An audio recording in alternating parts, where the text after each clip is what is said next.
Bonjour, je me présente rapidement. Donc Mathilde Baron, responsable du pôle accompagnement et coopération de l'Agence culturelle Nouvelle-Aquitaine.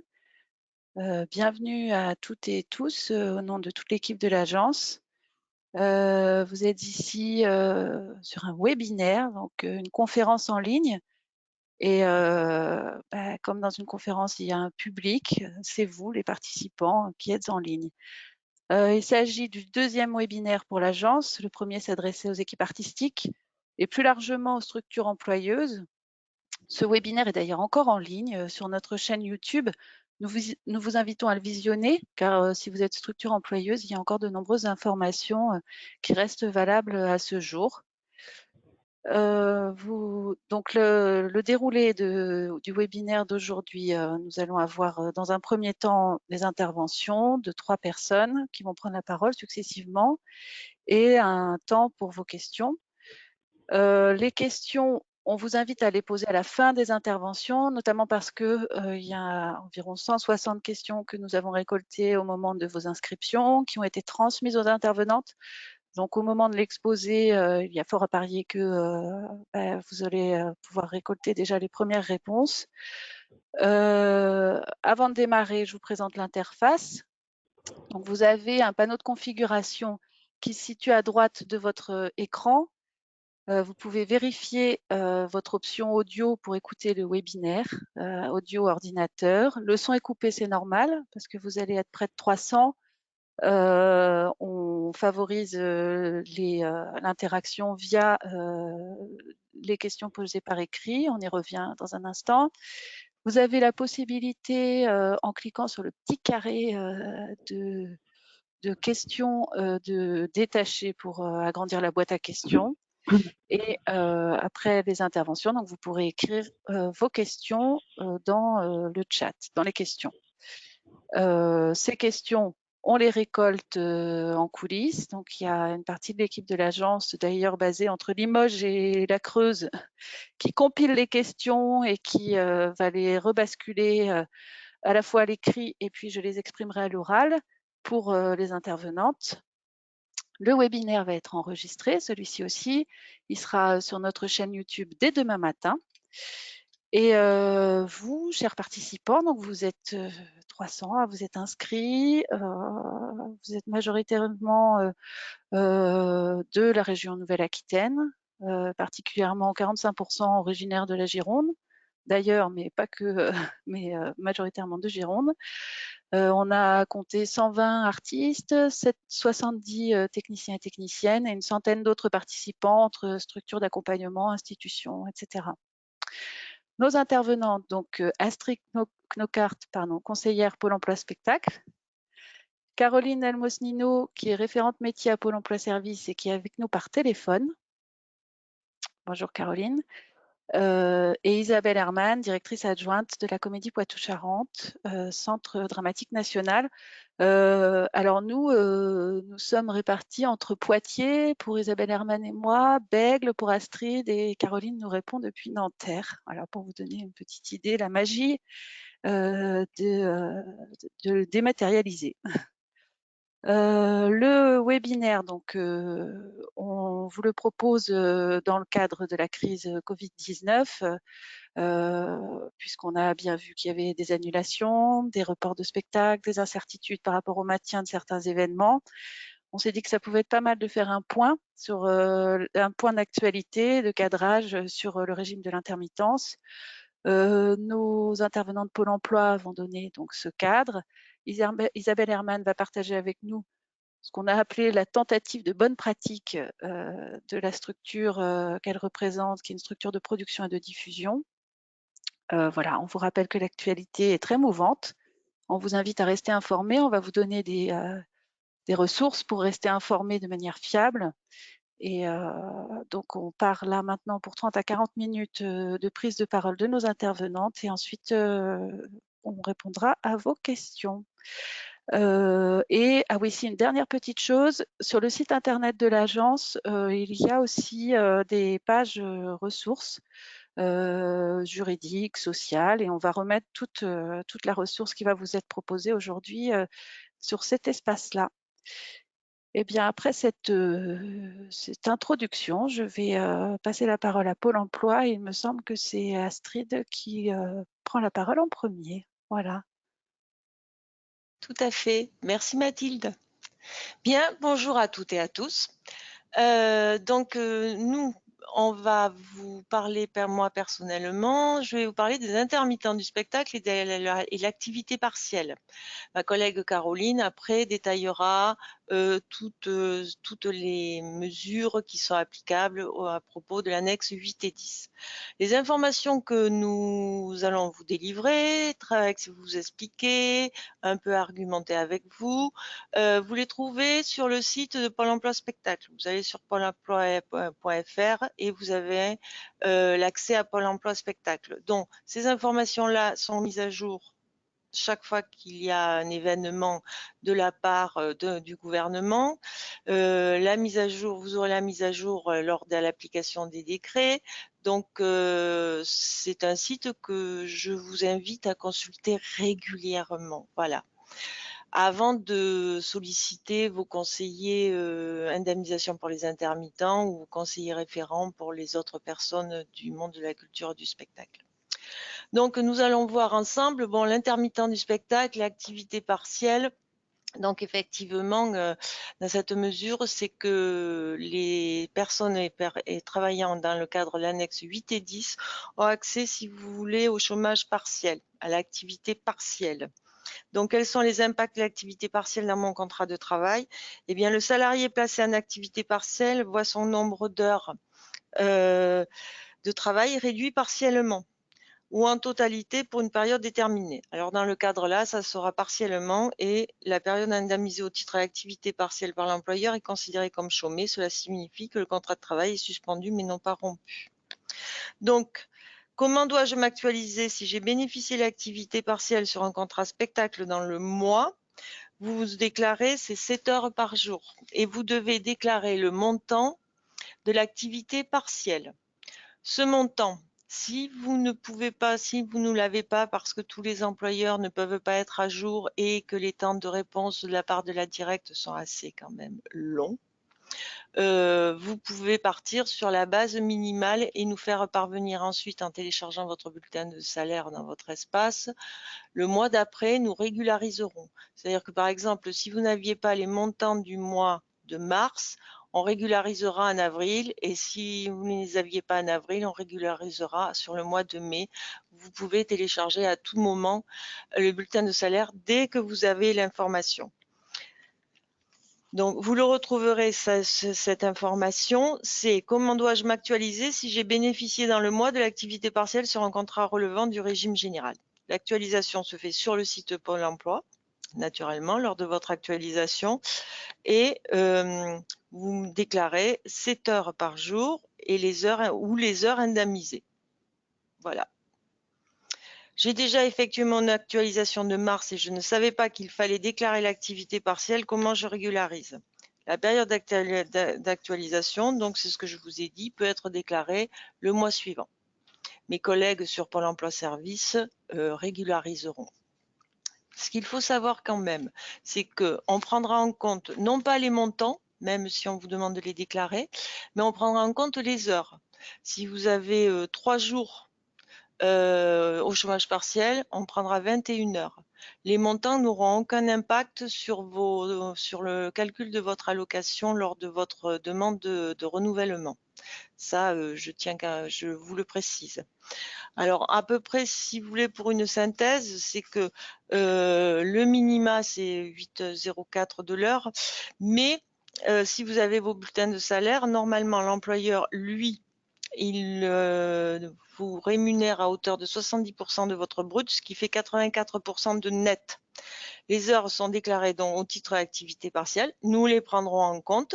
Pôle emploi service les prendra en compte. Et le montant de l'indemnité, elle, ne sera pas prise en compte par contre dans le calcul de votre indemnité lors de votre renouvellement. Voilà, ou lors de votre ouverture au droit si c'est une première ouverture. C'est en gros, c'est la majeure partie de ce qu'il faut savoir. Souvent, vous avez posé tout un tas de questions. C'était les difficultés, comment je déclare, quel est le nombre d'heures. Et ben voilà, vous avez une réponse, elle est formelle, elle ne bougera pas a priori. C'est que lorsque votre employeur vous a déclaré au chômage partiel, c'est 7 heures par jour. Que lors de votre actualisation, si vous avez votre bulletin de salaire, vous déclarez le montant de l'allocation qui a été portée sur le bulletin de salaire. Si vous ne l'avez pas, vous faites un minima à 8,04 et vous portez ce montant. Et après, vous téléchargerez pour régularisation dans votre espace le bulletin de salaire. Je voulais vous ajouter autre chose.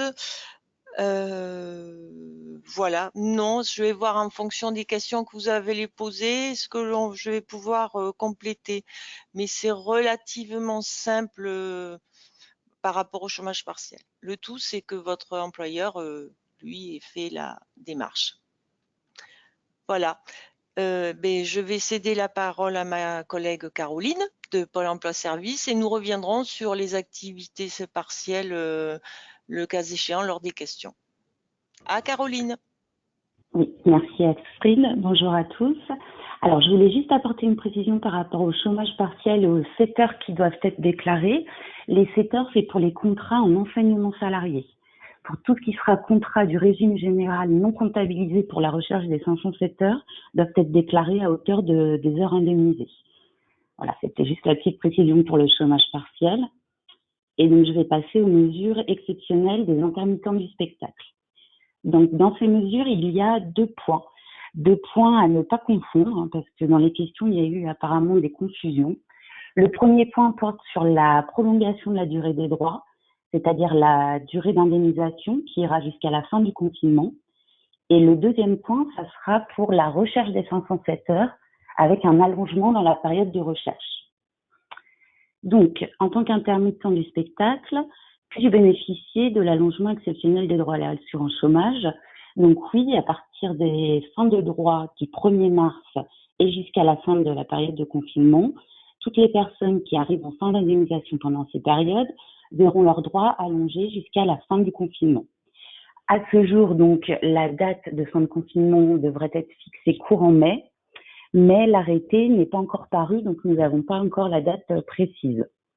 Donc, pour l'instant, nous avons redressé nos dossiers du 1er mars pour toutes les fins de droit, du 1er mars au 30 avril, et nous verrons courant mai pour ceux du mois de mai. Quelles sont les allocations concernées? Donc, les allocations qui seront maintenues jusqu'à la fin du confinement.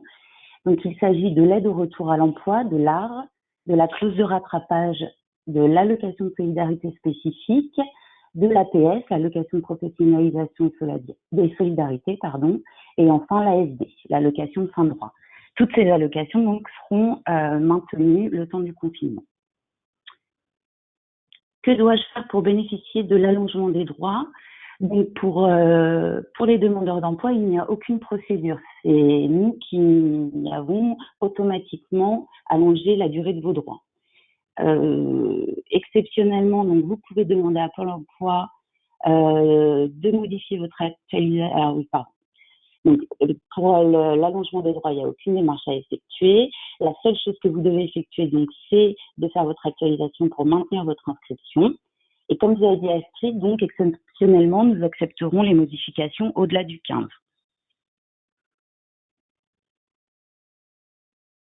Si votre date d'anniversaire était prévue début mars et que vous avez les 507 heures pour renouveler vos droits, que se passe-t-il? Donc, que vous ayez ou non les 507 heures, si votre date d'anniversaire se situe entre le 1er mars et la fin de période de confinement, vos droits seront automatiquement allongés et votre date d'anniversaire sera reportée courant mai. Ma date d'anniversaire est prévue mi-avril. Je n'ai pas les 507 heures pour renouveler mes droits. Que se passe-t-il dans cette situation? Donc, comme on vous a dit précédemment, que vous ayez ou non les 507 heures, quoi qu'il arrive, si votre date d'anniversaire est entre le 1er mars et la fin du confinement, vos droits seront automatiquement allongés et prolongés jusqu'à la date courant mai.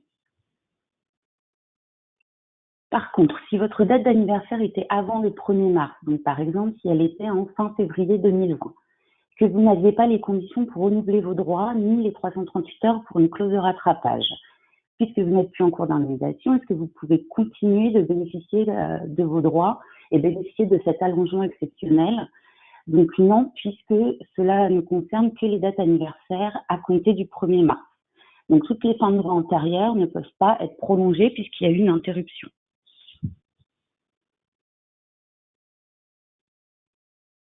Vos droits ont été allongés, aurais-je des démarches à faire pour renouveler vos droits? Donc à la fin de la période de confinement, Pôle emploi examinera donc toutes les dates anniversaires sous réserve que vous ayez bien validé votre consentement sur votre espace personnel, comme vous faites chaque année au moment de votre renouvellement. Donc, vous pouvez anticiper, si vous voyez le lien sur votre espace personnel, vous pouvez valider votre consentement, et dès que nous aurons la date de fin de confinement et que nous pourrons traiter vos dossiers, nous ferons le traitement comme chaque année. Si vous souhaitez renoncer à l'allongement de vos droits pour bénéficier d'une réadmission spectacle à votre date anniversaire, ce n'est pas possible puisque vos droits seront automatiquement prolongés.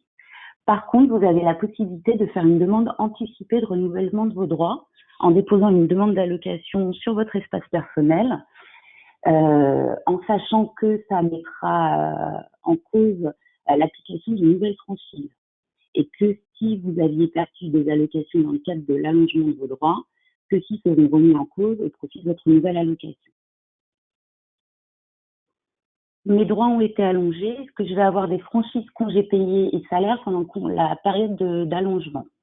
Donc, si vous aviez consommé la totalité de vos franchises, il n'y aura pas donc de retenue de franchise. Par contre, si vous restez des reliquats, l'application des franchises continue à se faire comme d'habitude. Mes droits ont été allongés. Que se passe-t-il si je n'ai pas les 507 heures à la fin de la période de confinement? Donc, vous pourrez prétendre éventuellement à la clause de rattrapage si vous avez un minimum de 338 heures et si vous remplissez les conditions. Et sinon, nous étudierons automatiquement les allocations de solidarité, c'est-à-dire l'APS, l'ASS et l'AFD.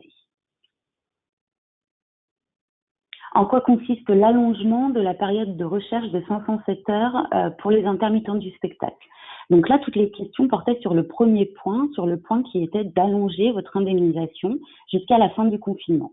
Ce deuxième point, donc, c'est par rapport à la recherche des 507 heures.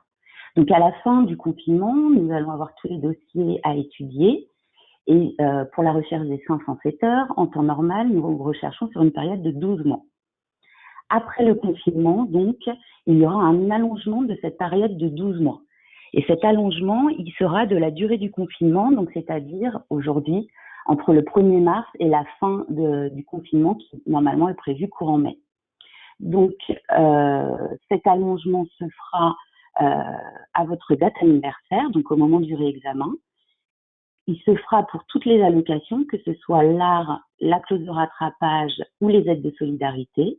Par contre, cet allongement est borné à votre dernière ouverture de droit. Donc, si tout ce qui a déjà été utilisé pour une ouverture de droit ne peut pas être réutilisé. Donc, on pourra remonter au-delà de 12 mois, mais borné aux dates qui ont déjà été utilisées. Je fais ma première demande d'ouverture de droit spectacle sur une fin de contrat du 15 mai. La recherche des 507 heures se fera-t-elle sur 12 mois ou plus? Donc, dans cette situation, vos 507 heures seront recherchées sur un délai de 12 mois et auxquels pourront éventuellement s'ajouter la période de confinement si on ne remonte pas sur des périodes déjà été utilisées pour une ouverture de droit. Voilà pour la partie sur les mesures exceptionnelles. Donc, comme je vous disais, la date pour la fin de ce confinement n'est pas encore parue. Elle sera décidée par arrêté. Donc, pour l'instant, à ce jour, nous n'avons pas encore la date. Et je voulais aussi ajouter un point sur les contrats annulés. Il y a eu beaucoup de questions sur les contrats annulés. Est-ce qu'ils sont retenus ou pas pour la recherche des 507 heures? Alors, il y a 3 situations. La première situation, c'est les contrats annulés en cas d'interruption de tournage de film ou de fermeture définitive de l'établissement. Donc ça fait partie de l'article 5 des annexes 8. Donc ça, c'est dans les textes et c'est allié aux mesures exceptionnelles. Pour les artistes, les heures qui ne sont pas travaillées pour interruption de tournage de film seront retenus pour la recherche des 507 heures. Par contre, au titre des mesures exceptionnelles, donc s'il y a une annulation de contrat, l'employeur a la possibilité de faire la demande d'activité partielle. S'il l'a fait, les heures, comme Astrid vous a dit, seront retenues à hauteur de 7 heures par jour. Par contre, si l'employeur n'a pas fait la demande de maintien, si le contrat est annulé et non payé, les heures ne peuvent pas être retenues pour la recherche des 507 heures. Et autre situation, suite à la demande du gouvernement, certains employeurs, pour les contrats annulés, ont quand même indemnisé les heures qui auraient dû être travaillées. Donc celles-ci, par contre, pourront être prises en compte pour la recherche des 507 heures. Voilà pour la partie sur les mesures exceptionnelles, et je vais donc passer aux procédures d'actualisation pendant cette période exceptionnelle. Donc pour les procédures d'actualisation, donc en période de confinement, comme on vous l'a dit précédemment, vous devez quand même continuer à vous actualiser pour maintenir votre inscription. Toutefois, donc l'actualisation elle est ouverte aux mêmes dates que d'habitude, donc du 28 au 15 du mois suivant. Vous avez jusqu'à cette date pour valider votre actualisation, comme vous le faites habituellement, soit via l'application Pôle emploi, soit via le site. Si vous n'avez pas toutes les informations de la part de l'un ou de plusieurs de vos employeurs, vous devez quand même vous actualiser pour ne pas être radié. Et ensuite, vous aurez toujours la possibilité donc de faire une modification. Exceptionnellement, donc, pendant cette période, vous pourrez nous déclarer vos modifications. Donc, pour le mois de mars, vous aurez jusqu'au 30 avril et pour le mois d'avril, vous aurez jusqu'au 31 mai. Donc, vous nous enverrez un mail avec les modifications que vous souhaitez apporter et nous modifierons votre actualisation. Si vous n'avez pas fait votre modification au-delà de cette date, sachez que pour cette période exceptionnelle, il n'y aura pas de sanction de période non déclarée. C'est-à-dire que même les périodes qui n'auront pas été déclarées pourront être utilisées pour la recherche des 507 heures. Voilà pour la partie de l'actualisation. Astrid, je te laisse la main. Oui, je voulais rajouter une chose, c'est que sur le site de Pôle emploi Spectacle, il y a quand même quelque chose aussi d'intéressant pour les employeurs, parce qu'autant où ils ont fait une partie intermittence et chômage partiel, il y a aussi l'activité partielle réponse aux questions des employeurs du spectacle. Vous avez les liens, vous avez une dizaine de réponses et donc j'invite les employeurs à aller consulter, c'est intéressant et il y a toute la démarche. Voilà, vous le trouvez ici tel que nous le montre Laura.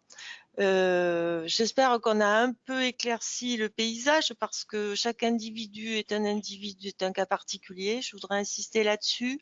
Nous resterons tous à votre écoute. Pour les intermittents, vous avez vos conseillers référents à indemnisation. Pour les gens de la Gironde, vous avez quand même le Pôle emploi culture spectacle qui répond à vos demandes et on pourra toujours faire transmission de vos questions à PES le cas échéant. Sachant qu'après, je vous conseille quand même d'aller regarder la foire aux questions et de déposer vos questions sur la foire aux questions, mais on va y revenir ultérieurement. Donc Mathilde, à toi. Merci beaucoup, Astrid et Caroline. Et bien après votre exposé de cadrage par rapport à la question du régime intermittent, je vais passer la parole à Isabelle Herman qui va nous présenter eh bien un peu côté employeur ce qui a été mis en place au Centre dramatique national de la Comédie Poitou-Charentes. Voilà. Oui, merci. Bonjour à tous. Alors, merci déjà pour toutes ces informations techniques. Je dois avouer que moi aussi, j'ai pris pas mal de notes pendant votre intervention. Parce que alors, la Comédie Poitou-Charentes est un centre dramatique national. Il y en a 3 en Nouvelle-Aquitaine. Il y a le TNBA à Bordeaux et puis le Théâtre de l'Union à Limoges. Nos structures, et c'est pour ça que je pense on m'a demandé d'y faire part, on est à la fois dans la situation des producteurs de spectacles, avec des tournées en cours qui ont subi les annulations comme l'ensemble des équipes artistiques, et en même temps du côté des diffuseurs avec des fins de programmation annulées qui nous placent aussi en situation d'être en négociation avec les compagnies qu'on ne peut pas accueillir. Donc c'est pour ça que les statuts des centres dramatiques nationaux nous placent à un endroit où on se pose toutes les questions par rapport aux intermittents, aussi bien des artistes interprètes que des équipes de collaborateurs artistiques et des équipes techniques. Et d'ailleurs, les réponses, elles peuvent être multiples aussi, suivant la typologie des salariés que l'on peut avoir. Ce que je trouvais aussi très important de garder en tête, c'est que pour les employeurs, là, comme pour vous, les informations, elles changent absolument tout le temps. Que chaque réseau d'employeurs a essayé de mettre en place un système pour communiquer entre eux et essayer de décrypter cette information qui évolue à longueur de temps, et que c'est pas quelque chose de simple de faire le tri de l'ensemble de cette information. Parce que tout comme vous, on en reçoit énormément et parfois même certaines qui peuvent être assez contradictoires. Notamment sur la plateforme d'activité partielle, où tout d'un coup, la semaine dernière, sont sortis des articles sur l'incompatibilité totale entre l'activité partielle et le télétravail, alors que c'était une mauvaise interprétation des textes et il a fallu refaire un grand travail de pédagogie.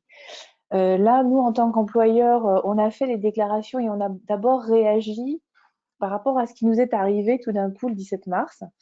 Avec une tournée en cours, avec des spectacles à annuler.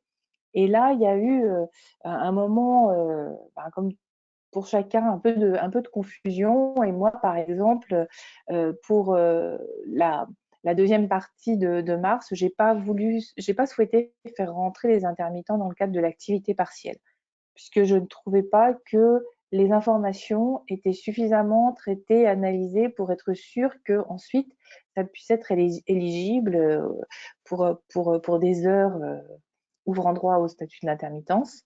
Donc, on a préféré indemniser complètement les cachets et puis tenter de partager ce risque, ces pertes avec les lieux qui nous recevaient. Voilà. Sans doute que là, avec l'annulation du Festival d'Avignon, qui vient de tomber, et l'annulation du OFF, dont l'information officielle est tombée ce matin, là, tout d'un coup, ça nous mène à un endroit complètement différent par rapport aux intermittents, parce que là, on a une information qui, comme vous l'avez entendu, là, commence à être clairement traitée. On a des textes qui sont beaucoup plus clairs. Et là, on va se reposer la question de l'activité partielle par rapport à cette chute d'activité. Donc, le traitement des dossiers et de la relation à l'ensemble des salariés du secteur peut être très différente à l'intérieur même d'une même structure, suivant la temporalité des annonces et de ce qui arrive. La manière dont on a traité les choses pour le mois de mars sera certainement pas la même que celle qu'il va falloir qu'on mette en place pour l'annulation du Festival d'Avignon où on devait jouer. Voilà. Donc ça, c'est quelque chose aussi pour les salariés qu'il faut avoir en tête, c'est que pour les employeurs, cette difficulté de l'information qui bouge beaucoup, elle est difficile à gérer, mais moi je trouve qu'au moins, comme on vous le disait dans les 2 interventions précédentes, il faut mettre en place le dialogue avec les différents services administratifs. Pour les employeurs, c'est-à-dire avec l'interface d'activité partielle. Et ensuite, en effet, on peut, si jamais on a mal compris une information, on peut se tromper de bonne foi et on peut redire les choses et dire non, voilà, se remettre en contact avec l'administration et les rectifier. Au moins, on est rentré en contact parce que sinon, on risque de prendre du retard et on ne pourra pas forcément revenir en arrière. Des premiers délais avaient été donnés pour le mois de mars et puis finalement, ils ont été étendus. Enfin voilà, mais tout ça est très fluctuant. Et je trouve que l'important dans la méthode, c'est de pouvoir ouvrir le dialogue avec les services administratifs, quitte après à revenir un peu sur ces déclarations, parce qu'on se rend compte qu'on peut être à certains endroits plus ou moins juste. Parce que c'est pas facile ensuite, et c'est pour ça que j'ai beaucoup écouté l'intervention des 2 intervenantes qui m'ont précédée, de savoir ensuite quel va être le traitement des dossiers de chacun, comment les choses vont être interprétées. L'employeur a aussi le souci de pouvoir à chaque fois devoir justifier de tous ses choix. Dans quelques mois, il va falloir qu'on justifie de tous nos choix pour valider toutes ces demandes. Et du coup, il y a une forme d'organisation à avoir pour dire à telle époque, j'avais à ce moment-là tel niveau d'information qui m'ont fait prendre tel type de décision et que derrière, il va peut-être falloir recaler un peu les choses. Donc, il y a quand même des mots d'ordre qui sont donnés dans la profession, soit syndicalement, soit en termes de réseau, hein, qui quand même se regroupent pour la plupart, qui est que quand les structures le peuvent, il y ait un maintien au moins d'une indemnisation des coûts plateaux. Voilà, ça c'est dans le meilleur des cas, mais c'est quand même extrêmement important. Ça permet de limiter, de limiter les catastrophes dans les compagnies indépendantes. Donc ce mot d'ordre a plutôt été bien suivi, en tout cas dans le réseau labellisé. Il nous est remonté beaucoup que naturellement, les diffuseurs qui étaient plutôt hors champ du secteur culturel avaient eu plus de mal ou alors elle avait tout simplement annulé les contrats. Donc là, je pense que le recours aux aides d'État des structures employeuses est la seule solution pour s'en sortir et essayer de limiter un peu l'impact de cette crise auprès des salariés. Voilà, donc ce mot d'ordre sur le fait d'indemniser au maximum les compagnies qui ont été programmées et au maximum les salariés dans le champ professionnel a plutôt été visiblement, moi ce qui me revient des différentes expériences, plutôt bien suivi. Mais il ne faut pas relâcher la vigilance. On parlait tout à l'heure aussi de la difficulté d'avoir des informations et de les analyser. Donc, les pages de Pôle emploi, je vais également les regarder de plus près puisqu'il y a un décret qui est tombé hier. Donc, c'est pareil, il faut le temps pour les employeurs de s'en emparer et de l'analyser. Mais il y a aussi le site du Syndéac qui a fait un énorme travail de fiches techniques et d'information qu'il a ouvert sur son site sans être adhérent du tout à ce syndicat d'employeurs. Donc, on peut se référer à plein d'outils techniques sur le site du Syndéac qui a aussi ouvert une possibilité aux questions. Et c'est intéressant quand on est employeur, d'avoir aussi cette information synthétisée à un endroit parce que ça permet de faire face aux informations fausses qui peuvent petit à petit se générer entre nous. Donc ça, c'est vraiment important. Et d'autre part aussi, si vous voulez faire remonter quel a été l'impact de tout ça, il y a une enquête qui d'abord a été diffusée auprès des adhérents du Syndéac, mais qu'ils ont souhaité ouvrir plus globalement sur les pertes d'activité, enfin toutes les conséquences de cette crise, de manière à ce qu'on puisse faire remonter toutes ces informations et essayer d'évaluer autant que faire se peut les conséquences de cette crise sanitaire. Voilà. D'autre part, et sans vouloir naturellement inquiéter, c'est une vigilance ensuite qu'il faudra continuer à avoir puisque en effet ce matin le ministre de l'Agriculture disait que ce printemps et cet arrêt des festivals jusqu'à mi-juillet n'était sans doute qu'un premier pas. Donc à la rentrée, on va continuer pas forcément dans une reprise d'activité absolument complète et qu'il faudra quand même sauvegarder notre activité. Et c'est pour ça que en réunion interstructure vendredi dernier, on faisait plutôt comme méthode de travail pour l'automne prochain qu'on est en train de mettre en place, c'est de contractualiser avec les salariés, contractualiser avec les compagnies, parce que quand on a un contrat, ça ouvre des droits et puis ça permet du coup de pouvoir mettre en route la machine. Si on n'a pas au départ le contrat, on ne peut pas l'annuler. Voilà. Et si on ne peut pas annuler le contrat, on ne peut pas faire valoir les droits qui vont avec. Donc c'est aussi plutôt une méthode de travail qui semble être celle qui nous est commune. Et puis aussi, le jour où on pourra à nouveau se rassembler sans crainte dans des salles de spectacle, il faudra que les choses soient prêtes à repartir le plus vite possible. que si on les a pas préparés, ça ne marchera pas. Voilà. Donc ça, c'est important, je pense aussi avec les interlocuteurs, de se dire, mais on peut quand même signer des contrats. Là, ce dernier mois, je trouve, nous a montré que par rapport à cette crise, il y avait une réelle réactivité et que si on n'a pas de contrat, et ben derrière, on n'a rien qui suit. Ça, c'est sûr. Voilà. Donc, écoutez, on attend maintenant, je crois, vos questions. Je pense qu'elles vont surtout être pour Pôle emploi, mais je suis curieuse de les entendre également et d'entendre les réponses. Merci. Merci beaucoup Isabelle. Pour compléter, peut-être dire que là, l'Agence culturelle Nouvelle-Aquitaine est missionnée pour animer le COREPS, le Comité régional du spectacle vivant, où se réunissent donc l'État, la région, les syndicats d'employeurs, de salariés, d'artistes. Il y a eu une réunion la semaine dernière, il y en aura une autre la semaine prochaine, et partagent effectivement les constats, les remontées du terrain. Et ça va dans le sens de ce que tu disais, Isabelle, par rapport à ce qui a pu être observé actuellement. Et voilà, c'est important effectivement de penser aussi la reprise d'activité et dans quelles conditions, puisqu'effectivement, elle sera certainement par palier, pas directement avec les salles pleines, spectacles comme avant. Voilà. Alors, je lis une première question du public. Pour une compagnie, comment négocier avec le lieu qui annule la représentation? Alors, comment négocier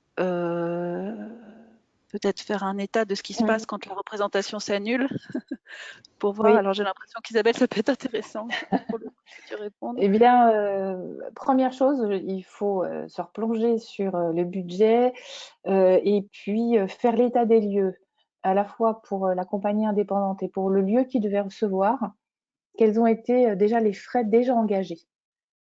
Voilà, ce qu'on ne pourra absolument pas récupérer, qui n'est pas annulable.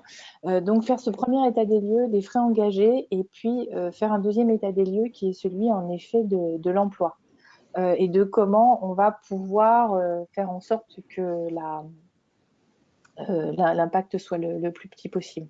Je pense que c'est bien de pouvoir arriver vers un lieu qui avait programmé, avec le fait de dire bon, ben, comment on fait ensemble face à cette difficulté, et puis d'avoir tout de suite une information la plus précise possible sur ces frais engagés. Voilà. Et sur également ce que le lieu ne va pas avoir à débourser. Parce qu'on est dans une économie là qui est un peu étrange, où chacun, on va avoir aussi des économies. C'est-à-dire qu'une compagnie qui ne se déplace pas, elle économise les frais, les frais des transports, les défraiements. Donc, il faut vraiment revoir la structure du budget de la production dans le cadre de cette annulation. Et arriver, nous, c'est vraiment ce qui s'est passé, soit dans un sens, soit dans l'autre, avec des données concrètes du reste à charge pour l'équipe artistique. Après, ça dépend naturellement quelle structure on peut avoir en face de soi.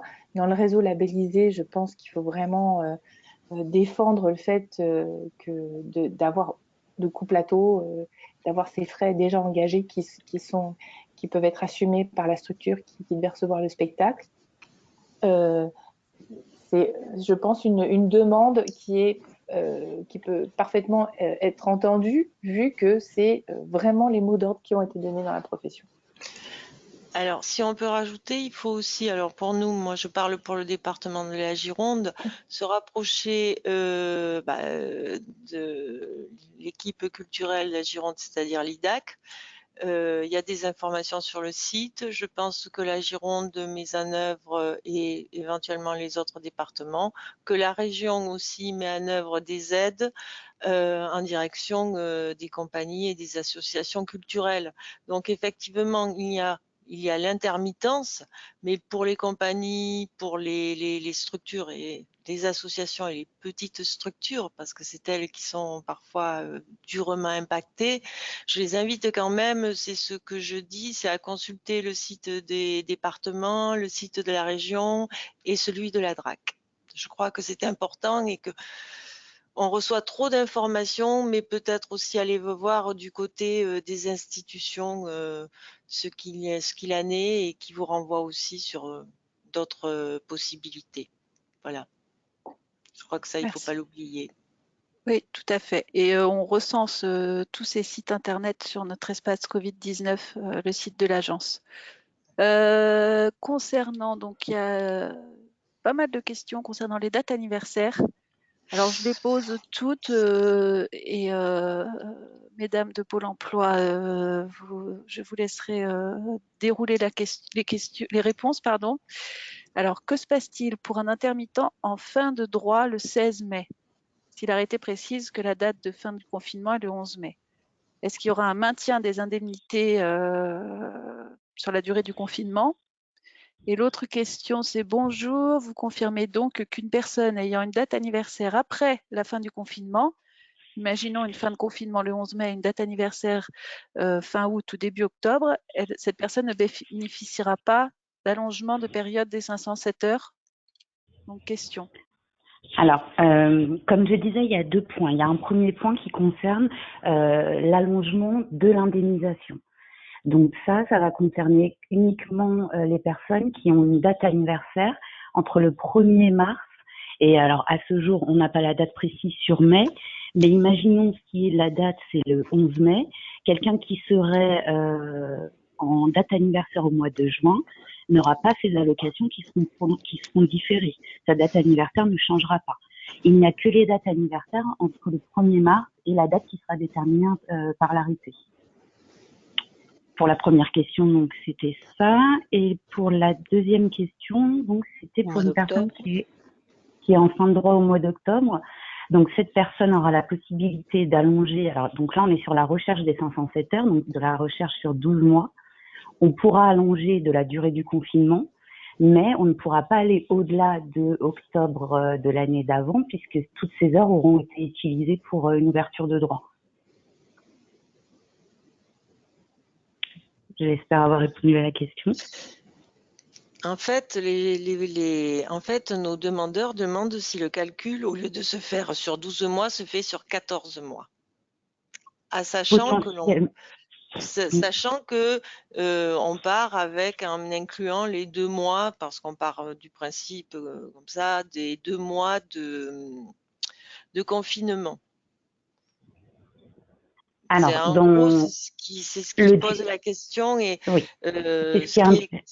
ce qui se trouve, ce qui est annoncé par le ministère du Travail. Donc, voilà. Oui, c'est ce qui est indiqué dans le décret, mais il est indiqué que donc la recherche sur les 12 mois va être augmentée de cette période de confinement, mais il est aussi indiqué qu'on est borné au dernier examen.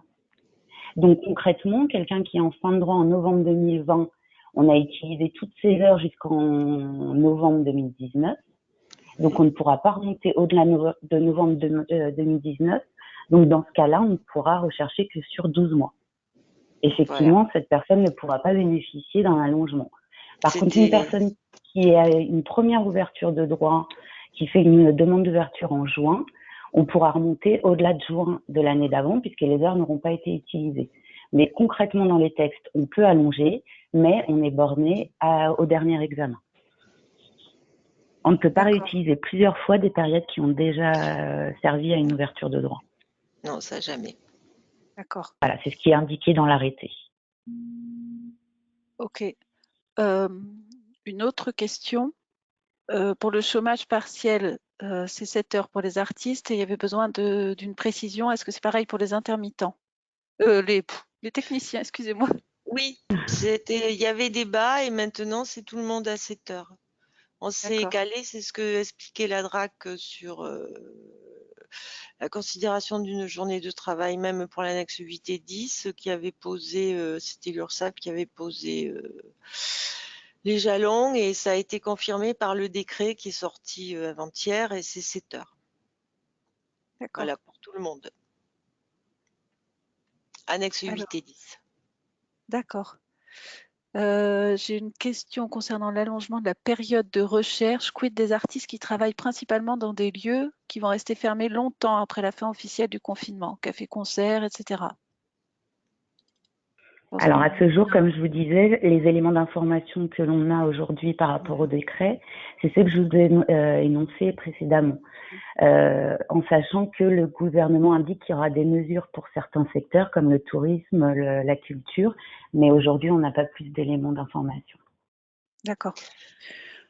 Tu voulais, pardon, Astrid. Oui, simplement préciser, ce matin, le ministre de la Culture a bien dit que d'ici 15 jours, il y aurait des évolutions par rapport. Alors, Isabelle, tu as écouté Monsieur le ministre, je ne sais pas si tu as écouté son discours, moi je l'ai écouté puisque j'étais dans la voiture. Bien sûr.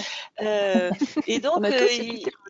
oui, il a bien dit que, a priori, en parlant simplement, il ne laisserait pas tomber les personnes qui travaillent dans le domaine de la culture et du spectacle. Et que d'ici Oui, il a 15 bien jours, il précisé y aurait qu'il souhaitait qu'il n'y ait personne qui passe à travers les trous de la raquette. Voilà. Donc, ouais. Donc ça, Voilà. c'est plutôt... Bon, bah maintenant, il faut que les mesures sortent pour le prouver, mais tant Voilà. mieux que ça parte par cette déclaration-là. C'est déjà un bon début. Ouais, c'est déjà Et donc, c'est pour dire qu'il semblerait qu'il y ait quand même, il y aura des évolutions. C'est pour ça qu'avec Caroline, on vous a bien précisé, continuer à consulter les sites, enfin notre site, il est mis à jour tous les jours. N'est-ce pas, Caroline? Et la foire aux questions aussi est mise à jour tous les jours. Oui, vous avez la foire aux questions sur le site Pôle emploi spectacle qui est mise tous les jours et même des fois plusieurs fois par jour au fur et à mesure des informations que nous avons et des publications qui sont faites par le gouvernement. Voilà. Ok.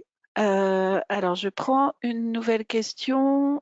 Donc, sur le chômage partiel, que vont devenir ceux qui n'auront pas pu bénéficier du chômage partiel, car pour beaucoup, les contrats sont signés à la veille des jours de travail.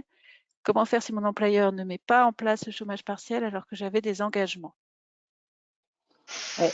Alors, ça, c'est la grande difficulté, c'est ce que je disais tout à l'heure, c'est-à-dire de l'importance d'avoir un contrat.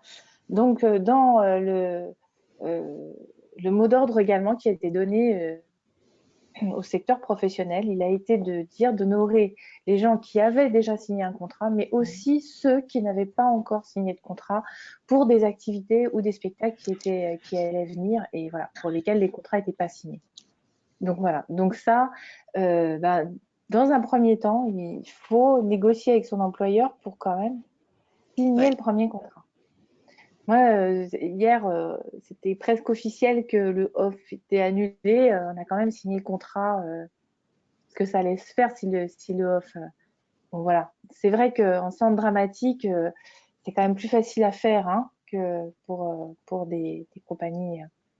Mais malgré tout, le fait de passer par le contrat, c'est aussi en passant par là qu'on va pouvoir aller chercher les aides possibles. Et ça, c'est la porte d'entrée si on veut pouvoir se faire aider, aussi bien au niveau du salarié que de la structure employeuse.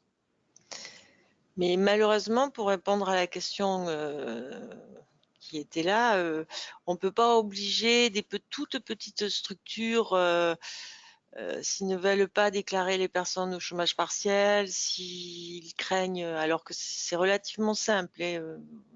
La procédure sur le site de la directe, la procédure, je pense, pas tout à fait simple. Oui. Pas tout à fait simple. Mais voilà, c'est bon, peut-être pas tout à fait simple. Non, non, Et non. le problème, c'est qu'après, ils se refusent, voilà. Ils disent non, voilà, il n'y a pas eu de contrat, c'est annulé. Et donc, les personnes se retrouvent sans contrat. Il n'y a pas de C'est-à-dire moyen. que ça va sans doute se resimplifier. Là, il y a eu une telle masse de demandes en mars que du coup, le site a complètement sauté. Il n'y avait plus moyen d'avoir ces codes. Moi, j'ai dû vraiment être acharnée pour avoir des codes pour faire mes déclarations de mars. J'ai mis plus de 15 jours pour pouvoir les faire. Donc maintenant que la machine est lancée, ça va être simple. Mais je pense qu'en effet, pour des structures qui sont pas forcément, parce que c'est ça aussi la structuration des compagnies, il n'y a pas forcément toujours quelqu'un à l'administratif pour s'occuper et pour avoir cette formation et ces compétences-là. Et se dire qu'il faut insister jusqu'au bout du bout pour avoir finalement ces codes de connexion qui vont rendre possible l'activité partielle. Je pense que ce premier mois a découragé beaucoup de petites structures à faire appel à ce dispositif parce qu'il y avait un véritable blocage. L'assistante téléphonique était permanent saturée. Je pense que là, ça se resimplifie. Et une fois qu'on a eu la porte d'entrée, en effet, c'est pas si compliqué. Donc, oui. Il faut les soutenir aussi, les employeurs, pour qu'ils fassent cette démarche-là.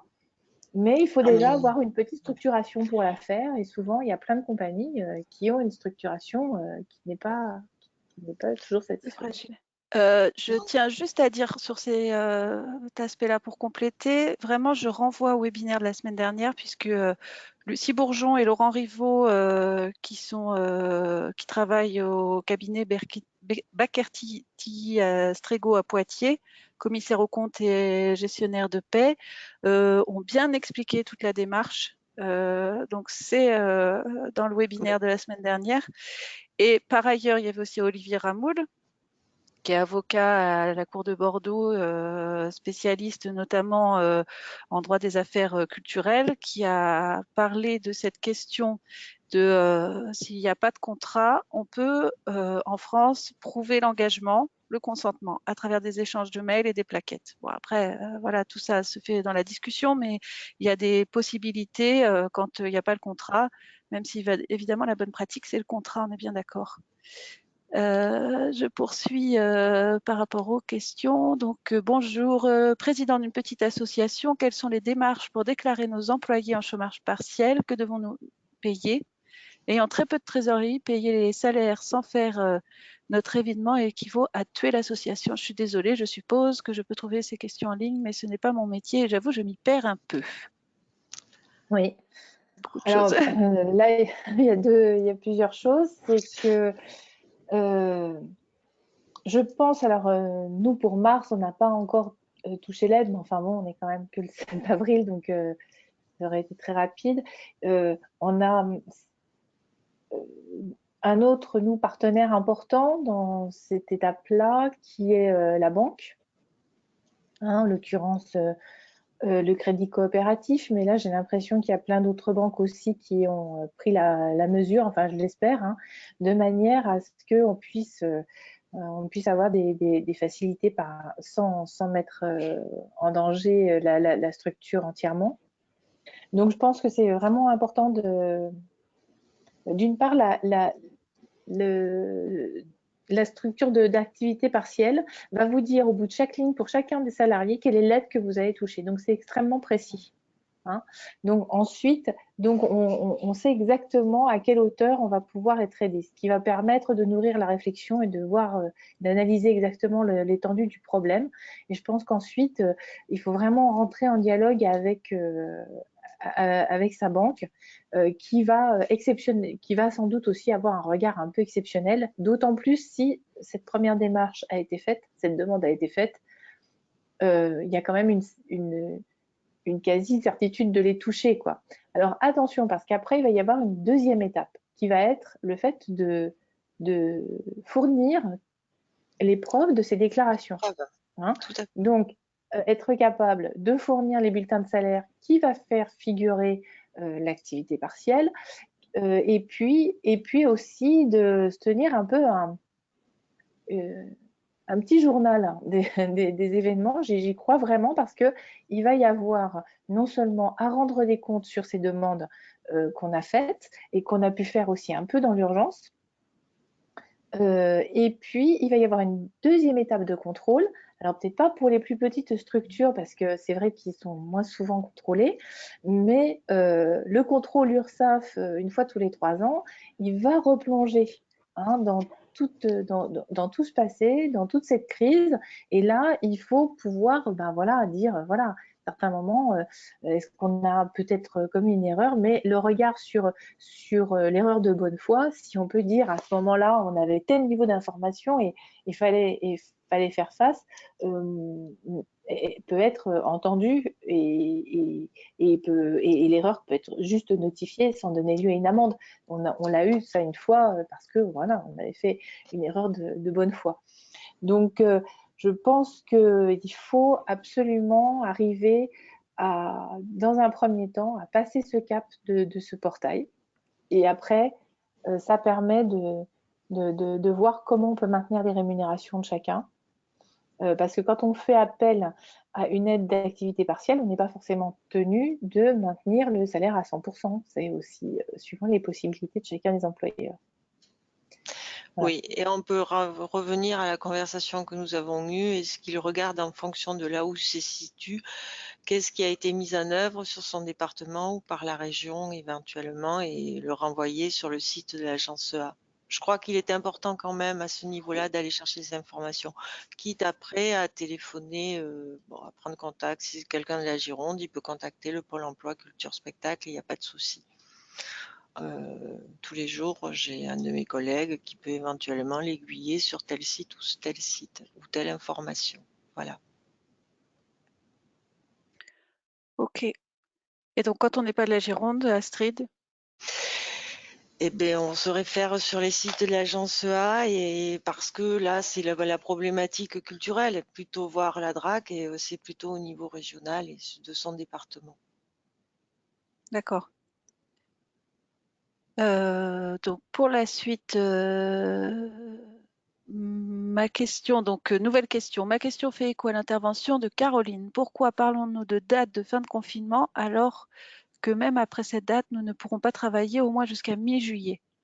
Je fais référence à vos explications sur le rallongement de la période pour faire les 507 heures. C'est pas moi qui parle. Alors, oui, oui. Alors, c'est pas moi non plus qui l'ai décidé. C'est suite au décret donc, qui a été publié. Ça a été négocié comme ça. Et donc, nous, Pôle emploi, on applique ce décret, ce qui a été déterminé comme cela. Après les négociations, je pourrais pas vous donner les informations là-dessus, mais le texte est sorti comme ça. Que l'allongement des droits se fait le temps du confinement et pas au-delà.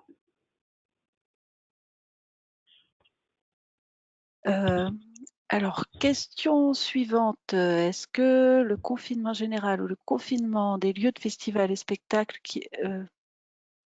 est-ce le confinement général ou confinement des lieux de festivals et spectacles qui est pris en compte? Et qu'en est-il des comédiens, comédiennes qui travaillent beaucoup en scolaire, donc en intervention EAC, médiation, et qui ne travailleront pas avant septembre? Alors, à ce jour, donc, je vais vous donner la réponse du texte. Donc, c'est l'ordonnance 2020-324 qui indique que la date de ce report, de cet allongement d'allocation, elle est à compter du 12 mars et ce, jusqu'à une date fixée par arrêté du ministre chargé de l'emploi et qui sera au plus tard au 31 juillet 2020. Aujourd'hui, nous, au sein de Pôle emploi, on nous a indiqué que ça devrait être courant mai, mais tant qu'elle n'est pas publiée par cet arrêté, ça pourrait aller jusqu'au 31 juillet 2020. Par rapport à la technique, ça ne sera pas le 12 mars, comme je vous disais. Nous, au niveau informatique, on est obligé d'appliquer ça au 1er mars. Donc, nous, c'est à partir du 1er mars.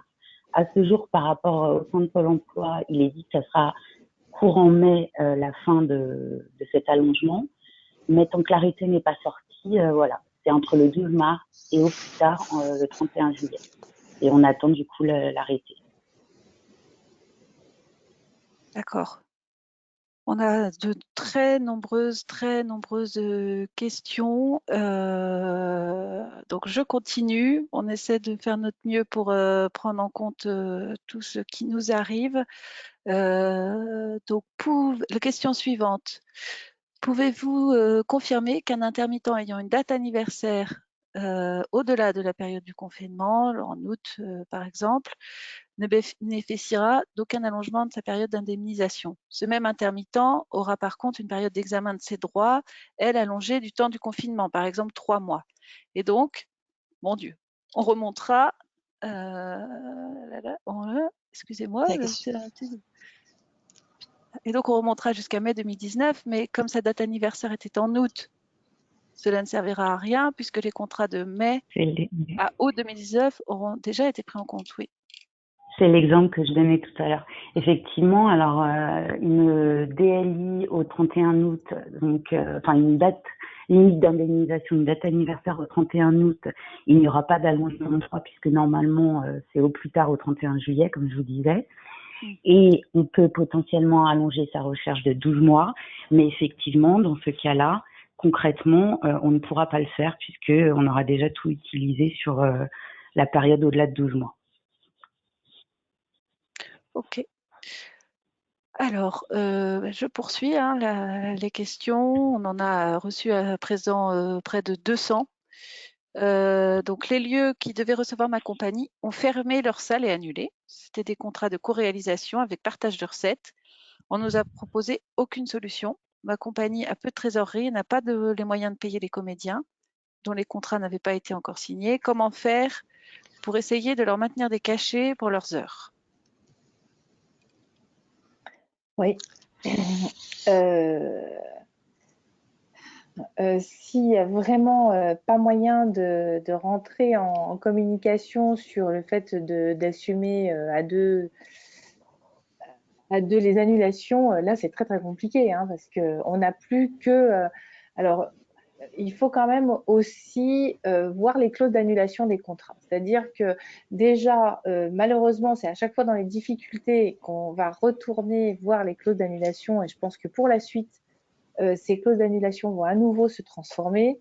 Moi, je les ai vues au cours des années intégrer d'une manière précise les événements climatiques, puis les attentats. Et maintenant, je pense qu'on va clairement aussi, dans les clauses d'annulation, avoir une rédaction beaucoup plus claire sur une crise éventuellement sanitaire. Ou voilà. Parce que je trouve que là, il y a cette notion dans les clauses d'annulation de force majeure qui est toujours une notion assez floue, même si très vite au début de la crise, le gouvernement a dit que l'épidémie rentrerait dans le cadre de la force majeure. Donc juridiquement, ça c'est une première information. Si dans les contrats, la clause d'annulation avait noté la force majeure, ben, ma foi, ça donne assez peu de recours pour pouvoir négocier. Mais ça marche dans les deux sens, c'est-à-dire que ben, on peut aussi prétexter de la force majeure auprès de ses interlocuteurs aussi en cascade. Mais voilà, c'est quand même la situation la plus difficile. Après aussi, ce qui peut peut-être être le cas, c'est de ne reverser aux salariés pour essayer de faire au mieux, puisqu'on a signé les contrats avec les salariés, même si le lieu ne veut rien entendre suite à l'annulation, voilà, et de pouvoir au moins reverser l'indemnité activité partielle, quoi. C'est au moins ça, et ça permet de préserver en plus le fait de pouvoir continuer à construire son statut, qui permet de construire son chemin dans sa profession, quoi. Donc, c'est, je pense, tout ce qu'on peut faire pour essayer d'avoir un choc le moins rude possible. Voilà. Sans parler. Ah, il y a quand même aussi autre chose qu'on n'a pas dit, parce que je l'ai pas exploré pour l'instant, mais ça, chacun d'entre des structures a aussi des assureurs, et il faut quand même aussi leur poser la question sur une perte d'exploitation. Ces derniers temps, les assureurs sont en train de se retirer un peu. C'est un large débat autour de la position des assureurs Ouais. dans le cas... Mais ça n'empêche pas de leur poser la question. C'est quand même leur métier.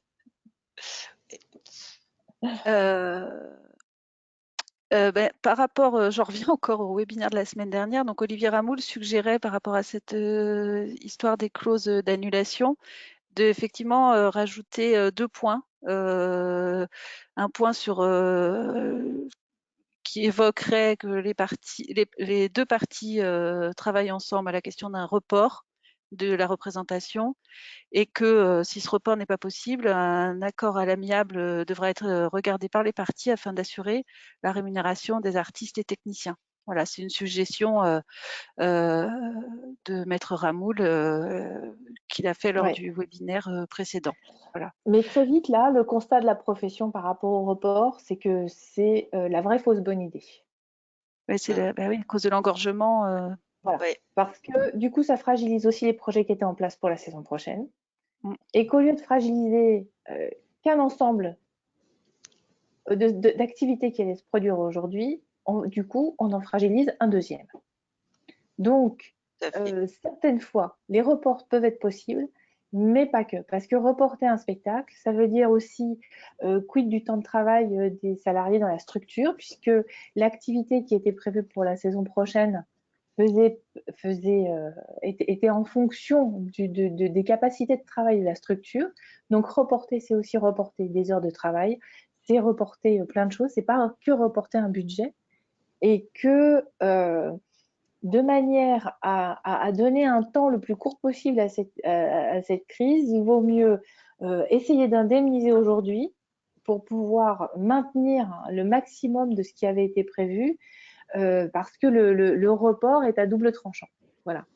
Cela dit, il y a des choses qu'on peut aussi reporter, mais c'est pas toujours la bonne solution. Non, et d'ailleurs, il y a un directeur d'un très grand festival qui a annulé, qui a parlé de phénomène de thrombose qu'il va falloir que nous essayions d'éviter sur la période septembre, octobre, novembre, décembre, parce que on ne peut pas décaler tous les spectacles, on ne peut pas décaler tous les festivals parce que on va pas ni les spectateurs ni les structures ne peuvent supporter de faire une ouverture, si vous voulez, tous les soirs. Ce qui arrive d'ailleurs, il semblerait, j'ai un demandeur qui m'a informé, l'Arena qui avait anticipé, je crois que sur la première semaine les premières semaines de novembre, il y a pratiquement un spectacle tous les soirs ou tous les 2 soirs. C'était au mois de mars. Voilà, septembre, là, va être aussi une période où on n'avait pas forcément de propositions de spectacle. Et ça permet du coup d'avoir des espaces libres. Et on a rempli le mois de septembre. Donc attention, quoi. D'un coup, on s'est dit qu'il fallait qu'on fasse attention à ça aussi. Je reprends le fil des questions, mesdames. Donc, question suivante. Que se passe-t-il en cas de congé maternité? Première partie de la question, pendant la période de confinement, le congé mater est-il prolongé? Et deuxième partie de la question, juste après, comment se passe-t-il? Normalement. Alors, j'aurais pas l'information pour le prolongement du congé maternité. Ça, il faudrait s'orienter vers la sécurité sociale. Oui. Par contre, pour Pôle emploi, les heures de congé maternité, donc ça, c'est même en dehors de ces mesures, elles seront retenues à hauteur de 5 heures par jour de congé maternité. Mais le congé de maternité ne peut pas être, enfin, poser la question à la Sécu, mais cela tombe un peu sous le bon sens dans la mesure il ne peut pas être prolongé puisque il y a des salariés qui sont en arrêt maladie, comme l'équivalent du congé de maternité, pendant le confinement, pour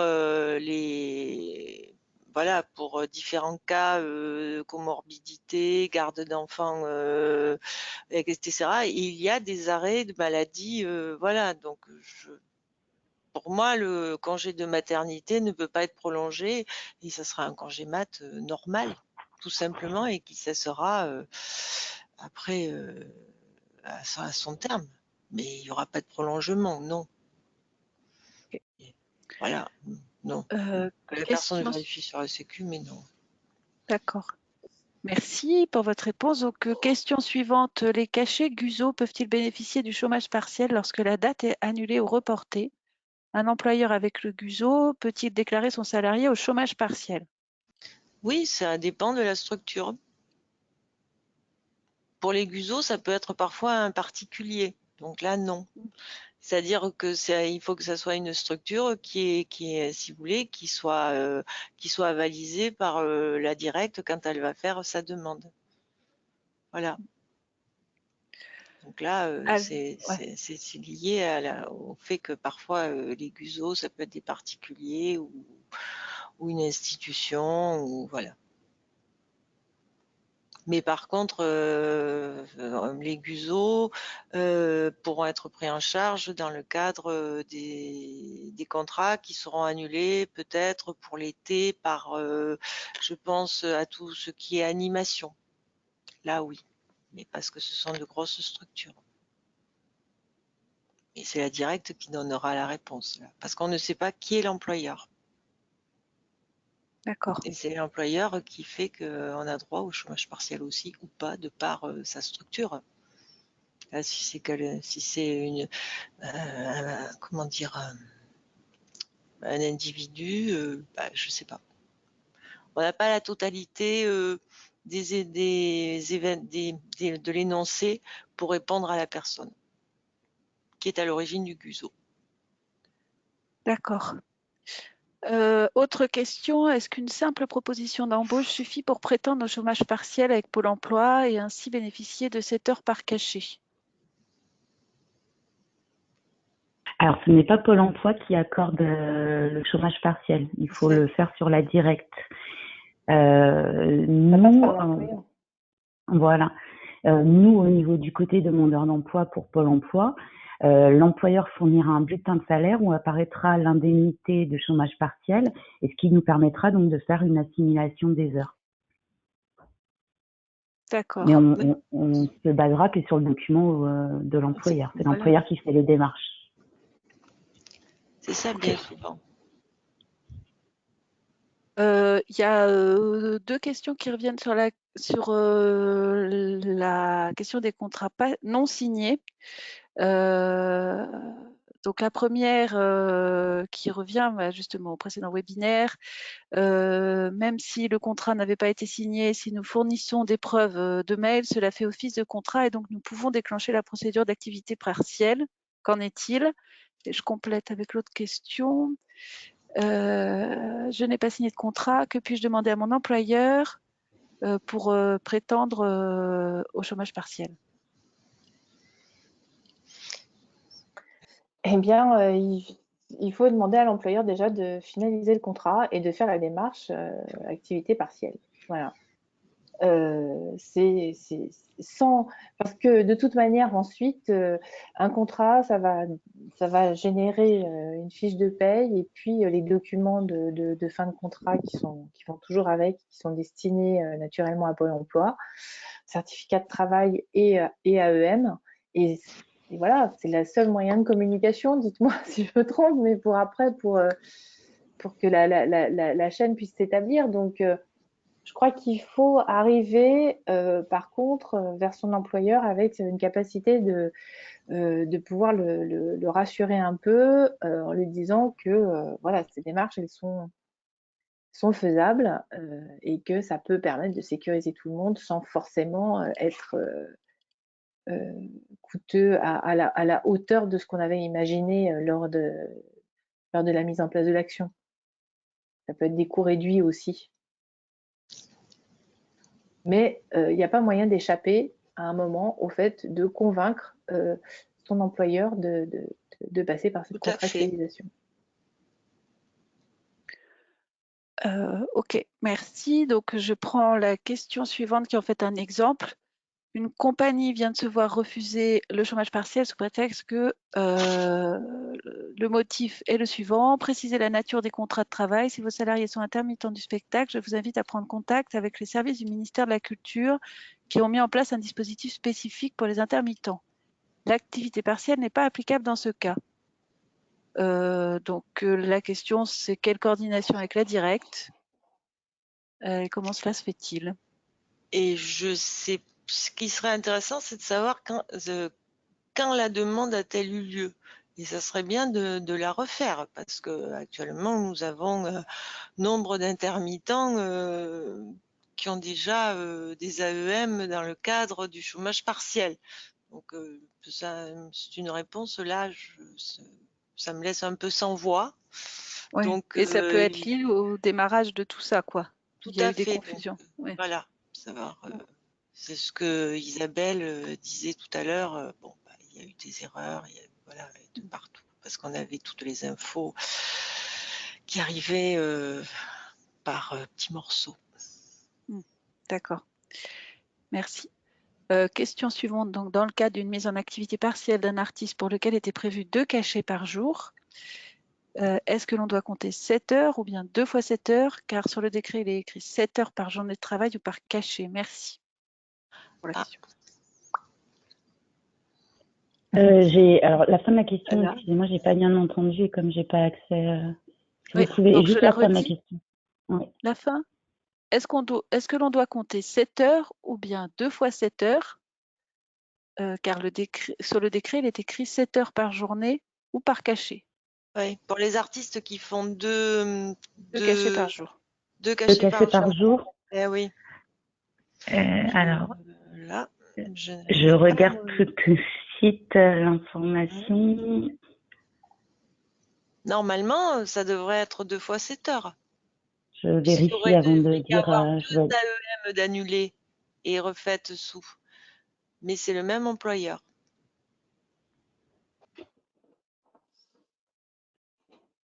J'ai pas, je suis sur Oui. nos documents internes et j'ai pas la réponse à cette question. On pourrait demander à la personne de nous la poser sur la foire aux questions. Ouais, il faudrait soit elle demande directement sur le mail de son conseiller référent indemnisation. On posera la question pour être sûr de la réponse. Ou alors si elle n'a pas de conseiller sur son espace perso, qu'elle aille dans nous contacter et on lui donnera une réponse parce que là je l'ai pas.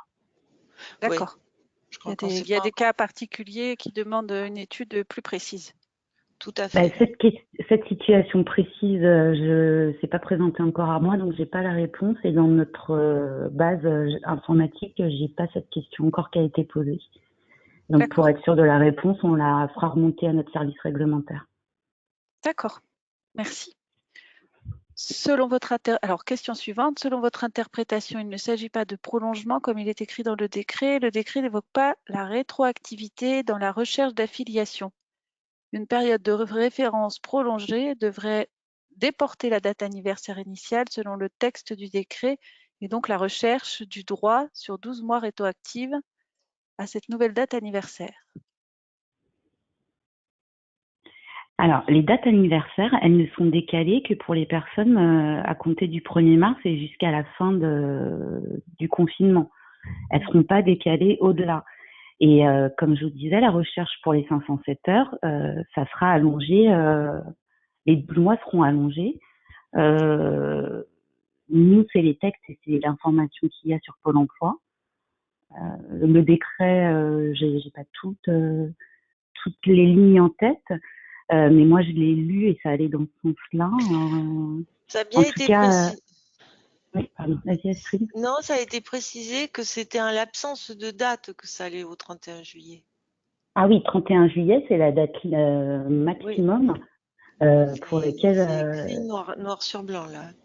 Alors, est-ce que vous pouvez préciser, parce que c'est la question suivante. Le texte du décret ne parle pas du temps de confinement, mais évoque une période pouvant aller jusqu'au 31 juillet. Pourquoi alors c'est ce que je lisais tout à l'heure. Hein. C'est donc dans l'ordonnance 2020-324, il est indiqué afin de faire face aux conséquences économiques, financières et sociales de la propagation du Covid-19 pour les demandeurs d'emploi qui épuisent à compter du 12 mars et jusqu'à une date fixée par arrêté du ministre chargé de l'emploi et au plus tard jusqu'au 31 juillet, leur droit à une allocation mentionnée, donc la durée sera allongée. Donc pour l'instant, nous, donc c'est du 1er mars, comme je vous disais, puisque techniquement on ne peut pas faire le 12. Ça pourrait aller potentiellement maximum jusqu'au 31 juillet. Mais moi, comme je vous disais, à ce jour, nous, ça devrait être courant mai. La date qui devrait être publiée sur la régie. Ok. Je vois que l'heure tourne et qu'on a encore de nombreuses questions. Je propose d'en prendre encore 2 ou 3. Et ensuite, on va redire clairement comment faire pour les questions qui n'auront pas été répondues. Et je pense que je redirais, mais nous, on a en fait le logiciel de webinaire enregistre toutes les questions qui sont posées en direct. Donc, on propose aussi de les transmettre et de voir avec notamment Pôle emploi comment on peut soit vous orienter vers la FAQ, soit trouver des solutions ensemble pour apporter des réponses. En tout cas, les questions que j'ai encore à poser, donc quid de la période de référence de 12 mois pour les personnes qui ne sont pas intermittentes mais en cours de constitution de dossier? Alors pour ces personnes, donc pour une première ouverture de droit, on pourra remonter donc au-delà des 12 mois puisque on n'aura pas encore utilisé les périodes d'emploi. Donc ce sera 12 mois plus la durée donc du 1er mars jusqu'à la date définie. D'accord. Sans date limite. Si jamais l'arrêté qui est publié indique une date, je vous le dis au hasard. D'accord. Du coup, ça sera mars, avril, mai. On pourra rajouter 3 mois sur la recherche des 12 mois initialement prévus. Donc, on pourra rechercher sur 15 mois, c'est 507 heures. Pour un primo-accédant. Oui. Alors, je crois que la question suivante, on y a répondu. Je vérifie. Donc oui, la question suivante, on y a répondu. C'est à nouveau sur une personne qui n'a pas encore le statut, qui est en train de récolter ses dates. La question suivante, c'est en tant qu'employeur, est-ce qu'on peut déclarer des paies a posteriori quand nous ne savons pas si la représentation sera annulée ou reportée, payée ou non? J'ai pas bien compris. Est-ce qu'on peut, pardon? Est-ce qu'on peut déclarer des paies a posteriori quand nous ne savons pas si la représentation sera annulée ou reportée? Après, il y a payé ou non. C'est peut-être là où, effectivement… Ouais. De toute manière, on peut faire les DPAE et faire tout le travail de déclaration, même si on ne sait pas si le spectacle va être ou non annulé. Hein. Ça n'empêche pas le travail. Ça veut dire que justement, on a contractualisé avec les salariés et qu'on rend possible s'il y a un maintien de l'opération, et puis que du coup, on pourra faire une demande d'activité partielle à partir de là. Donc, même si on n'a pas confirmation, ou si en suspens, de deux choses l'une, soit le contrat de cession a été signé. Dans ce cas-là, on a aussi ce découlement des droits par rapport à la structure qui avait acheté le spectacle. Dans ce cas-là, si on a un contrat de cession de signé, il faut, je pense, sans aucun pas hésiter à faire les contrats qui en découlent. Si on n'a pas de contrat de cession de signé, je pense que la première étape, c'est de mener à terme cette négociation pour ensuite pouvoir faire les DPAE et les contrats. Il faut savoir aussi qu'il peut arriver qu'on puisse annuler des DPAE. Ce n'est pas quelque chose qui doit se faire d'une manière systématique, mais c'est une démarche qui est possible de pouvoir annuler un début de contrat quand on est juste à la déclaration. Voilà. Mais je pense que avant toute chose, c'est s'assurer qu'on a le contrat de cession. Je veux revenir aussi sur quelque chose qui a été dit tout à l'heure sur le fait que ça engage naturellement d'avoir un spectacle qui est annoncé dans une plaquette ou les mails qui sont échangés. Alors ça, c'est en fait, il faut revenir à un point de vue plus juridique. Ça engage à partir du moment où on va devant les tribunaux pour faire avoir sa raison sur un dossier sur lequel on est en conflit. Mais ça n'engage pas le processus de paye. Voilà. Le processus de paye, il tient vraiment à ce moment de contractualisation. En revanche, si voilà, tout était prévu, on est dans la plaquette depuis 1 an, on a fait tous les échanges de mails avec tout le monde. Si on le souhaite, et là, c'est plutôt un avocat qui pourrait confirmer ça, alors là, dans ce cas-là, il y a action en justice, et ces mails et ces plaquettes vont faire la preuve, et on pourra demander à la structure qui devait vous accueillir d'honorer l'engagement qu'il a pris de fait. Mais ça ne permet pas, par contre, de finir la démarche et d'aller vers Pôle emploi avec les plaquettes disant bah, vous voyez bien, on était programmé. Voilà. C'est pour une autre démarche. Ça fait preuve à partir du moment où, du coup, on mène une action en justice. Ok. Alors, je donne juste une information qui vient de tomber. Il semblerait que le ministère du Travail annonce que la durée de l'allongement de la période de référence d'affiliation est de 3 mois, soit jusqu'au 31 mai 2020. Des informations en direct live. Voilà. Merci Astrid. Et il semblera peut-être qu'il y ait des mouvements pour après pour les annexes 8 et 10 aussi. Donc, je vous conseille vivement de regarder notre site parce que je pense effectivement qu'il va y avoir des évolutions par rapport aux informations qui viennent de nous tomber. Voilà. On va remettre les références du site dans le chat. Une question encore pour toi Isabelle. Quand vous reportez une date, est-ce que vous payez 2 fois les intermittents et de quel recours as-tu parlé pour les contrats annulés? Alors, quand il y a un report, surtout si c'est juste à la rentrée, là, si on ne change pas d'année budgétaire, en général, c'est un report du budget en même temps. C'est-à-dire qu'il n'y a pas d'indemnisation au moment où le spectacle ne se fait pas, puisqu'il va être reporté 2 mois plus tard. En revanche, ce qui peut se passer pour faire face aux problèmes de trésorerie des compagnies, c'est qu'on peut commencer à payer la session en amont et verser une partie de la session en amont, de manière à accompagner les problèmes de trésorerie des structures. Voilà. Mais sinon, c'est soit une indemnisation, soit un report. Après, tous les cas de figure existent. Il peut y avoir à certains moments une indemnisation. Alors là, c'est pas tout le contrat, c'est un montant négocié et puis on se dit qu'on reporte pour plus tard.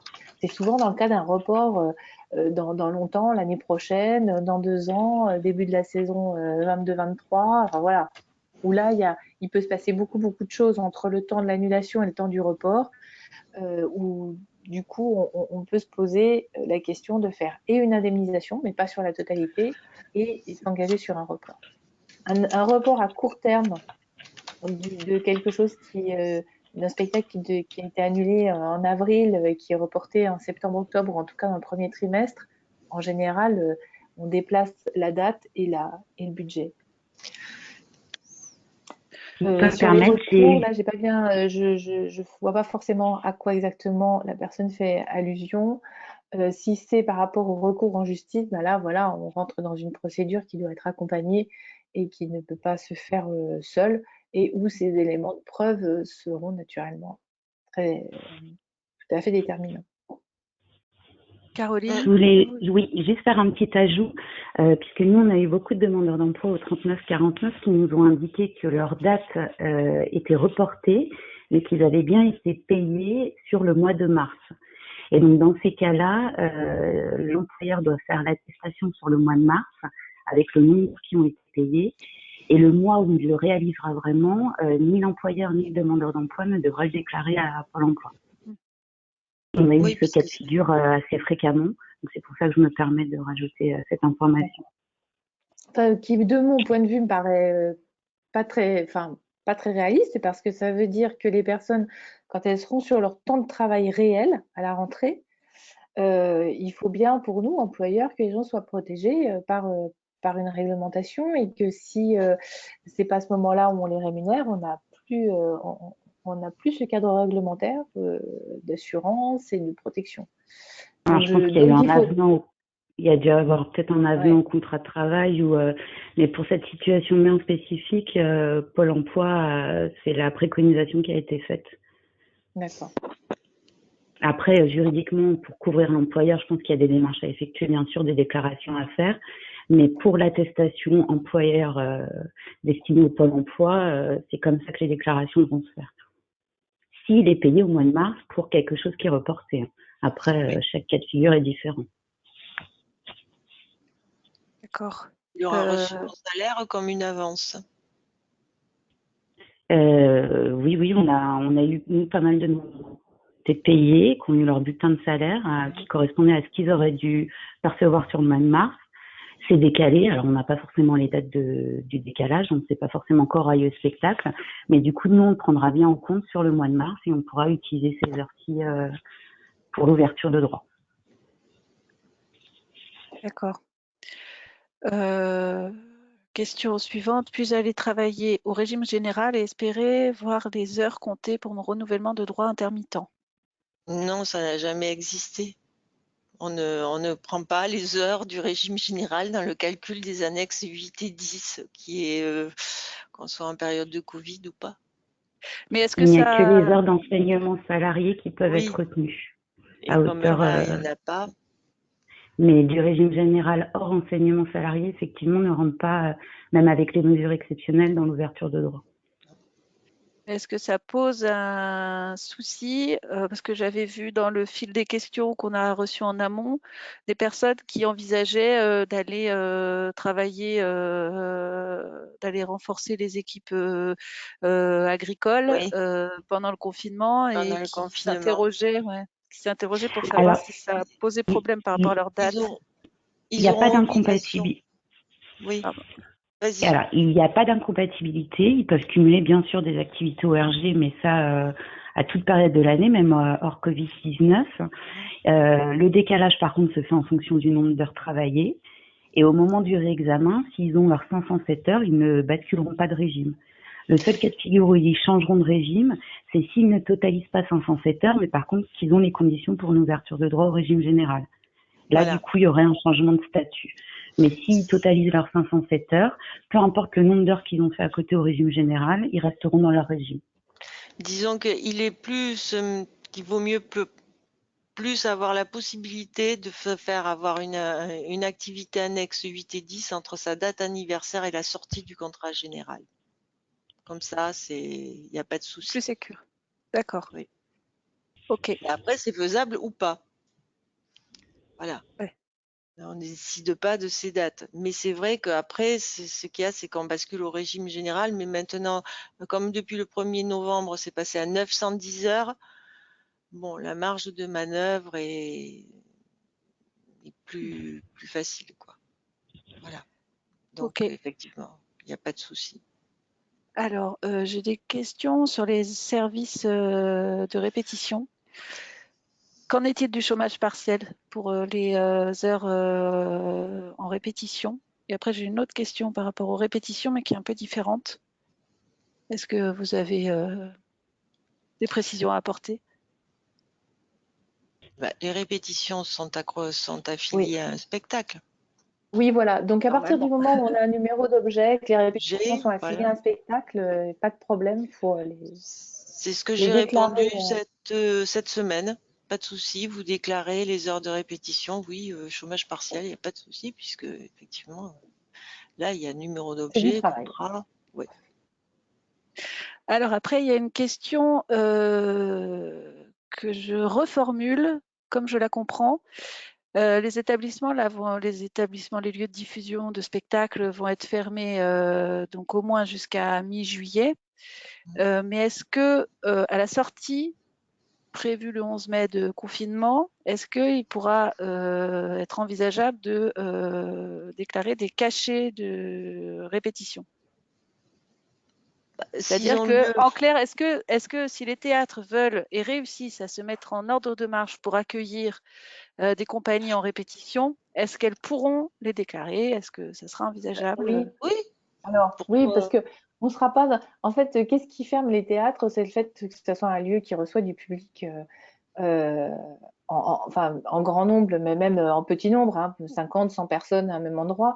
Quand on va travailler dans un endroit, finalement, qu'on soit dans une salle de répétition ou dans des bureaux, on est là pour travailler. Il y aura sans doute à mettre en place, comme pour tous les employeurs, le minimum nécessaire aux mesures À maintenir, oui, à maintenir longueur les de gestes journée. barrières, voilà. Ouais, voilà, avec la première complexité où nous, on se met déjà à chercher ou acheter des masques pour les salariés, quels qu'ils soient, permanents, intermittents, voilà, puisqu'on va certainement passer par plusieurs mois avec un port de masque, si ce n'est obligatoire, au moins conseillé, et qui seront dans les premières mesures à mettre en place.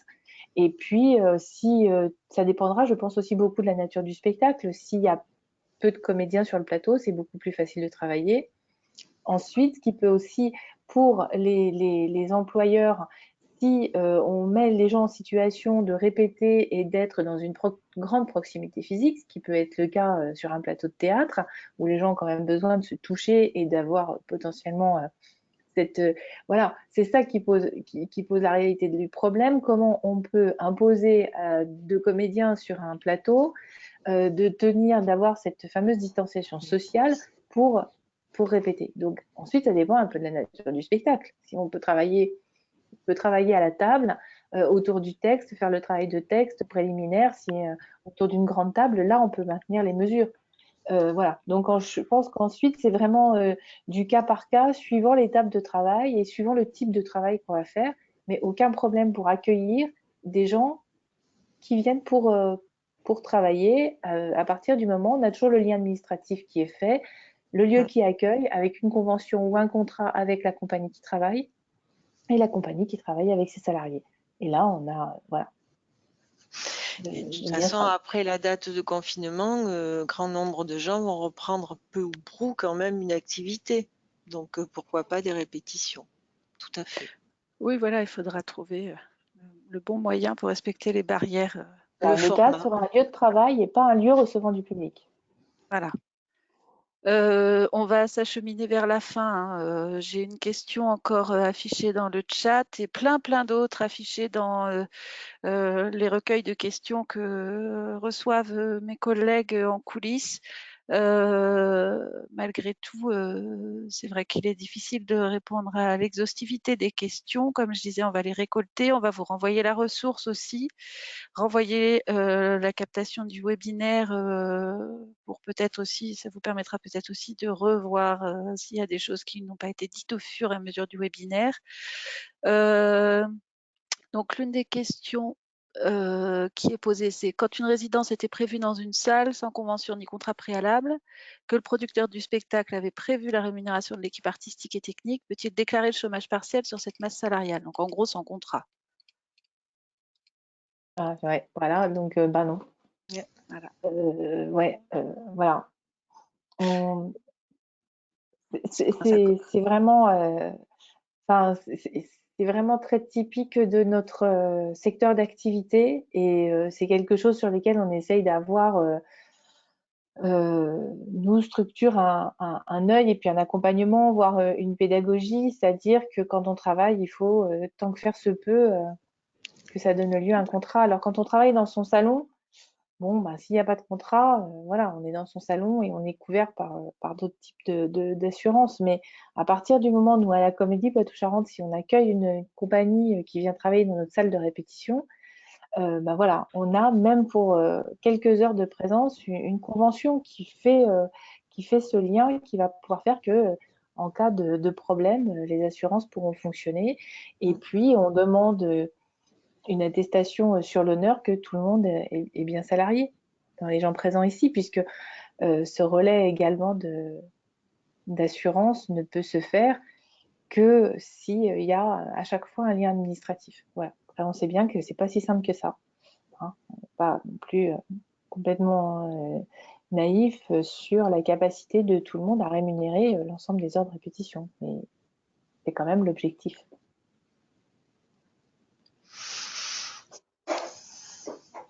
Ok, j'avais une dernière question qui m'a été transmise par l'équipe que j'ai envie de poser. C'est un salarié intermittent peut-il refuser d'être mis au chômage partiel? Bah, oui, mais pourquoi ferait-il ça? Voilà, ce n'est pas son intérêt. Il peut refuser, mais je vois pas là son intérêt. Ça va à l'encontre de son intérêt professionnel et personnel. deux cas de Ok. figure. Soit il demande ensuite à l'employeur de le rémunérer, et si l'employeur dit, ben voilà, on n'est pas finalement, le spectacle est annulé, c'est notre réalité. Donc voilà, si c'est notre réalité, c'est un cadre qui nous est proposé. Ensuite, le salarié, il peut aussi renoncer à la rémunération. Donc, enfin, bon, là, c'est quand même, malheureusement, on n'a pas la liberté souvent de pouvoir le faire, quoi. Enfin, c'est exceptionnel. Je pense que Voilà. c'est parce Mais que, est-ce qu'il n'y... Attends, excuse-moi Isabelle, est-ce qu'il n'est pas induit qu'il exige plutôt son cachet que le cachet du chômage partiel? C'est pour ça. Moi, je sais pas, je comprends la question comme sans ça doute, plutôt. sans doute, mais l'employeur, s'il avait le choix, il verserait Oui, tout bien à tout le monde, et il ferait pas appel aux aides gouvernementales. Enfin voilà. Sauf que c'est pas le cas. L'employeur, en amont de tout ça, il fait aussi comme il peut en fonction de plein d'autres obligations qu'il a, de cotisations sociales, de charges. Enfin bon, la vie des employeurs est pas facile. Donc, il faut, si son activité s'en trouve annulée, bah déjà, s'il fait toutes les démarches pour pouvoir être aidé par cette aide-là, qui est quand même très largement ouverte et très simplifiée par rapport à ce qu'elle est en dehors de cette crise, bon, bah, il faut le saluer, quoi. tout à fait. Ok. On a reçu environ 400 questions. On va s'arrêter si vous voulez bien. Je vous remercie tous pour votre participation. Vous avez été près de 250 à suivre le webinaire.